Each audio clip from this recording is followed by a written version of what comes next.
So you've mentioned that you serve clients virtually and in person. So you already know about remote delivery.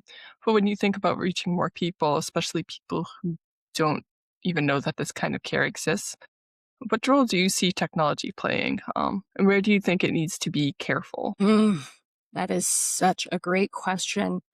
Um, and I have such a resistance to involving tech, especially with work as sensitive as this. But I do understand, like, this is the world we're in.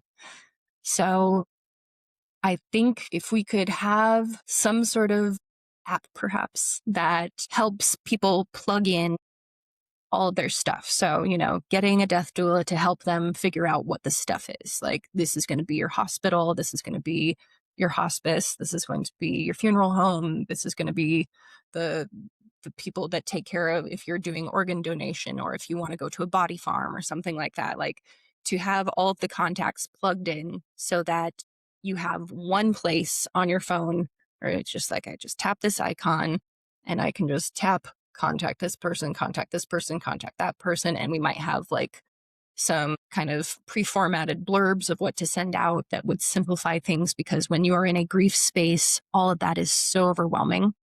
And Mhm. usually that's stuff that I take on as a death doula myself, to be like, I can be the person who does all those things for you.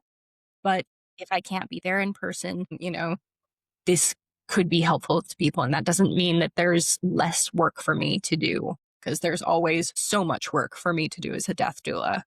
But Right. for somebody who's, a lot of us move away from our families, and that becomes really tricky. I've had several clients where it's legitimately very challenging to be like, we've got a child living in Chicago, we got a child living in Florida, we got a child living in Canada, and we've got mom living in California and she's dying. And, Mhm. you know, I started my business in 2019. So I was dealing with these situations during COVID Goodness, yeah. where people can't travel. Mhm. Two of these families have young babies at home. They can't afford to get exposed potentially to anything. In the early days of COVID, we were so worried about contagion reasonably. And so it was extremely hard. We mostly just did Zoom calls, but having something that was inclusive, just like all encompassing, all the things are right here. All I got to do is press the right button, send off the right thing to the right person. I think that something like that, technology could be really helpful for, so that families who maybe cannot be as present as they would like to be for, many reasons, could still be as helpful as they want to be.